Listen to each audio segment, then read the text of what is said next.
guys! Good morning, good afternoon, or good evening sa inyong kinaroroonan man ngayon o kung ano oras man ninyo mapanood itong aking ayun, yung simpleng video na to. At muli ako ay magpapakita sa inyo ng kakaiba at bibihirang menu. At ito ay naakma ngayon dahil tag-ulan ngayon. Medyo masarap na humigop ng mga sabaw. Kaya tara, samahan nyo ako sa aking pagluluto ngayon. Welcome po sa aking munting channel. At samahan ako magluluto tayo ngayon ng chicken soup with miswa and patola. Ayan. Arat na. At papakita ko sa inyo ang aking mga ingredients. Meron tayong chicken. Siyempre, meron tayong patola. Meron tayong panggisa. Ayan, oh. Sibuyas, luya at bawang. At ito yung ating miswa. Ito yung gamitin natin kasi ito guys. Hindi tumalabsa ng miswa at siyempre yung ating chicken cubes. Let's go! Ready na yung ating kasirola. Lagyan natin ng konting mantika lang kasi yung chicken natin ay masyadong mamantika. Yan. Although tinanggalan ko na siya ng... Ayan, unahin lang natin yung ating luya. Kasi ito yung medyo matagal-tagal talaga masunog yan eh. Isa lang ng konti. Kasi lumabas lang yung kanyang aroma.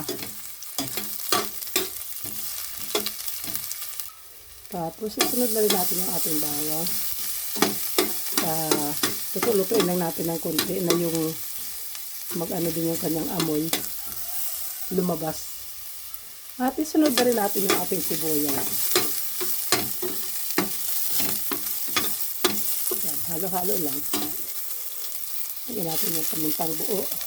Sama natin sa pag-isa. At ayan, ganyan medyo nasusunog-sunog na sila. Siyempre, tambog na natin yung ating chicken.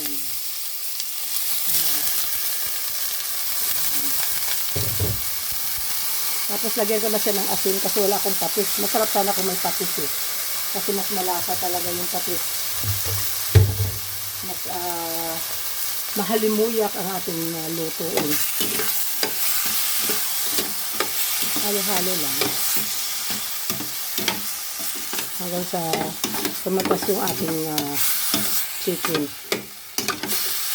Kasi magre-release din siya ng sabaw dyan ng katas. Yan. Kaya pag ganyan, pwede natin muna sa ikitan.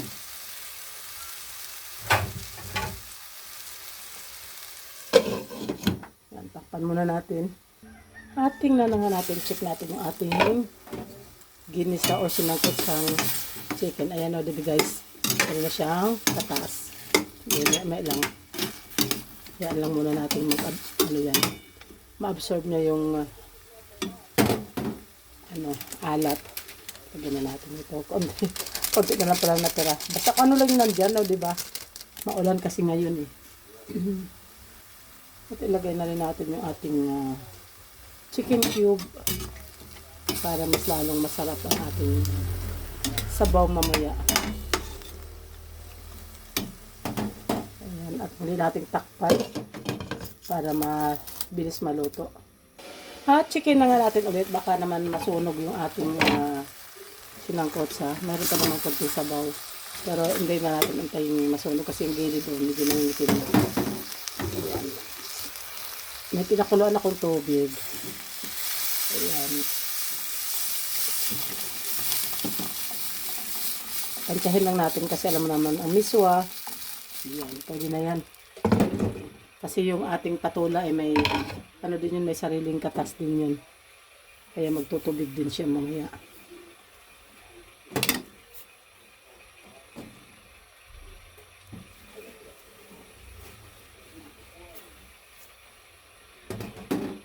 Takpan muli natin, siyempre hanggang sa kumulo siya at pwede na natin ilagay yung ating patola. At ayan, dahil kumukulo na siya after mga 2 minutes, lagay na natin yung ating patola. Patola ka ba? Bakit? Wala lang. Mima lang. Para umabot lang ng 8 minutes yung aking video. At isabay na nga natin yung ating house. Matatapon ka pa. Kunti na nga lang eh.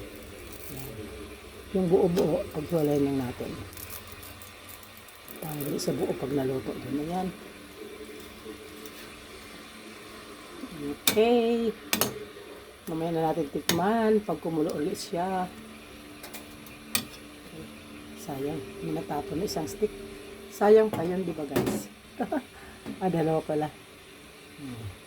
Kasi ilang piraso lang naman eh, kaya ilagay na natin.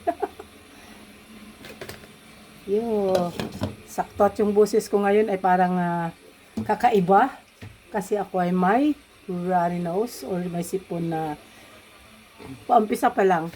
Kaya agapan ko siya, hihigop ako ng sabaw. Kasi alam niyo guys, isang nakakatulong din talaga yung pag mayroon tayong parang sipon na nagpaumpisa pa lang.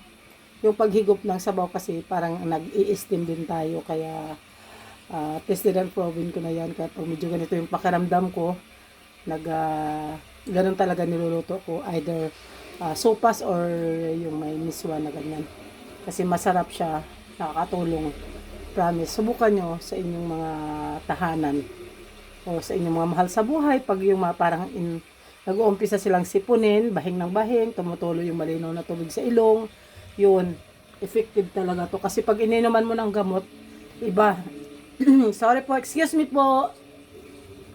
Pag gamutin mo agad siya, parang pakiramdam ko lalo siyang lumalala eh. Parang ganun yung sa pakiramdam ko pag yung ano kaagad.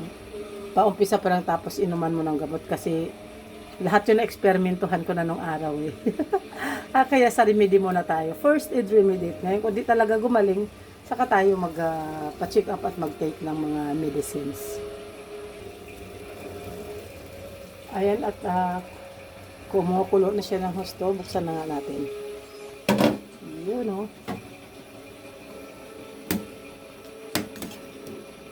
Sarap. Ang bango. Uso kasi ang patola ngayon eh. Dahil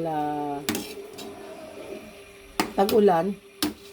Ito talaga siya ang panahon niya, season niya.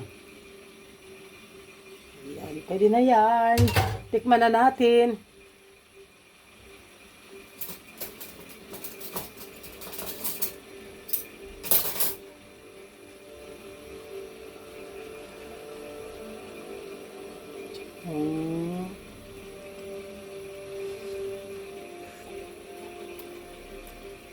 Medyo matabang konti.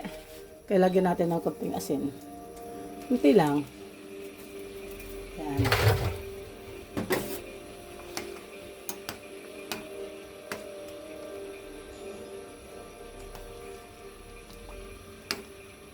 Ayan na guys. Luto na yan.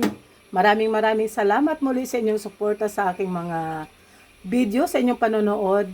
I love you all guys. God bless us all and Jesus loves you and Amiga Ning Mix Vlogs loves you.